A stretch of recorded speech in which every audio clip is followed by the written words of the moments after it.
तो क्या चल रहा है अब महाकुंभ में? महाकुंभ तो समाप्ति की ओर आ रहा है, मतलब 2-4 दिन ही बचे हैं। उसी में 26 फरवरी के बाद महाकुंभ की समाप्ति हो जाएगी और काफी सारे जो संत के अखाड़े के लोगों का गंतव्य की ओर जाना चालू हो गया है। लेकिन उसी में भी ऐसी कुछ कुछ जो जगह है जहाँ पे जो देखने लायक है, और जितने ही लोगों का आना अभी कम नहीं हो रहा है, काफी सारी संख्या में लोग आ रहे हैं, भीड़ होती जा रही है। लेकिन इसी में महाकुंभ में ऐसे और भी कुछ चीजें हैं जो देखने लायक है और जो अभी भी चल रहे हैं। तो इसलिए आज की इस वीडियो में हम आपको पूरा महाकुंभ के बारे में बताने वाले हैं कि जो पूरा महाकुंभ है, जो सेक्टर 1 से लेकर सेक्टर 25 तक ऐसे बने हैं, अलग अलग सेक्टर में है, और अलग अलग सेक्टर में अलग अलग एक्टिविटीज होती है जहाँ से सारे लोग एंगेज हो जाते हैं, वहां से लोग कनेक्ट रहते हैं। तो वैसे पहले सेक्टर 1 की बात करते हैं। तो सेक्टर 1 में देखा जाए तो वहाँ भव्य राम मंदिर बना गया है कि जो अयोध्या के राम मंदिर के के ऊपर आधारित है।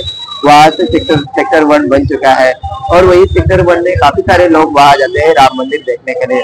वैसा ही सेक्टर 2 की बात करते हैं। सेक्टर 2 में है गंगा पेंडाल बना है, और वहाँ केंद्रीय अस्पताल बना है जहाँ अलग अलग हजारों की जांच किए जाती है। वहां भी काफी संख्या में भीड़ रहती है। वैसा ही सेक्टर 3 में देखा जाए तो सेक्टर 3 में जो अलग अलग जो बड़े हनुमान जी का मंदिर है, भगवान वर्धमान महावीर जी का मंदिर है, उसके साथ साथ अक्षय वट है, और एरिया हमेशा वहाँ लाइन लगती है, हमेशा भीड़ रहती है।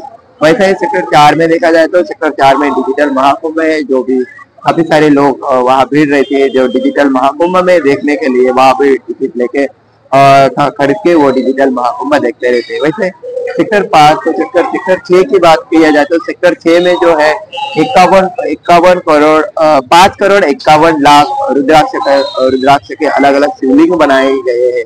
वो भी काफी देखने लायक है, वहां पर भी हमेशा भीड़ रहती है। वैसे ही सेक्टर 6 में, वैसे उसके आगे ही देखे जाए तो वहाँ नेत्र कुंभ लगा है जहाँ पे आंखों की जांच की जाती है, और अलग अलग जिसको कोई आंखों का कोई बीमारी हो उनको तो जिनको चश्मे का नंबर है वहाँ तो चश्मा का नंबर निकाल के उसी समय तुरंत उनको चश्मा बना के दिया जाता है। तो वहाँ पर भी हमेशा भीड़ रहती है।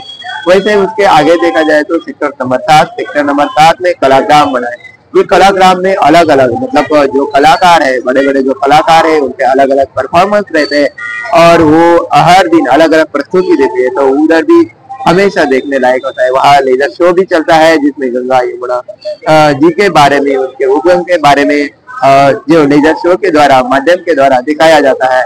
और उसके साथ साथ ही अलग अलग राज्य की अलग अलग प्रदर्शनी वहाँ आजू बाजू में ही लगी, मतलब वो सेक्टर जो सेक्टर 7 है ना, वो जो पूरा भरा हुआ है, मतलब ये पूरा देखने लायक होता है। उसमें जैसे कि छत्तीसगढ़ की प्रदर्शनी लगी है, उसके साथ साथ गुजरात की भी लगी है, उसके साथ साथ राजस्थान भवन है, और उत्तर प्रदेश महामंडपम में उधर ही है, वहां पर भी मतलब काफी सारी चीजें देखने लायक है। वहां पर हमेशा वो सेक्टर में भीड़ रहती है, मतलब वो इवनिंग में पूरा चालू होता है, तो 10 बजे तक ये पूरा फुल रहता है वहां पर।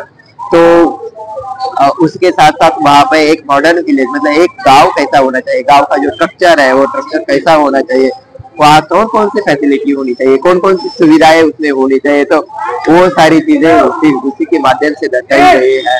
और उसी के साथ साथ ही जैसे आप आगे की ओर जाते हैं कि जैसे सेक्टर नंबर 18 में गीता प्रेस का उनका भी एक पंडाल है, वहाँ पे शिविर लगा है, तो वो भी देखने लायक है। सेक्टर 19 में देखा जाए तो सेक्टर 19 में जो इस्कॉन है, इस्कॉन का जो प्रदर्शन वहाँ पे लगे है, उनका बहुत बड़ा शिविर रहती है, वहाँ पर भी काफी संख्या में लोग जाते हैं, और वहाँ पे बहुत बड़ा भंडारा ही चलता है। उसके साथ साथ सेक्टर 20 में जो जितने भी साधु संत के उनके अखाड़े, लेकिन बहुत सारे साधु संत बसंत पंचमी के बाद अपने अपने गंतव्य को अपने अपनी जगह जाने के लिए तैयार चले जाते हैं। लेकिन उनके साथ साथ जो बड़े साधु जाने के बाद जो छोटे साधु है वो उस शिविर में मिलते हैं लोगों से। तो वैसे सेक्टर 21 में देखते हैं तो 21 में सुखवा बाबा का बहुत बड़ा आश्रम है, वहाँ पर काफी संख्या में हमेशा भीड़ रहती है, काफी संतालों और काफी सारे एक्टिविटी और बताए चलती रहती है वहाँ पे। तो दोस्तों ये था सेक्टर 1 से लेकर सेक्टर 25 तक की सारी जानकारी है, और उसमें होने वाले अलग अलग एक्टिविटी जो महाकुंभ में ये सब कुछ चलती है।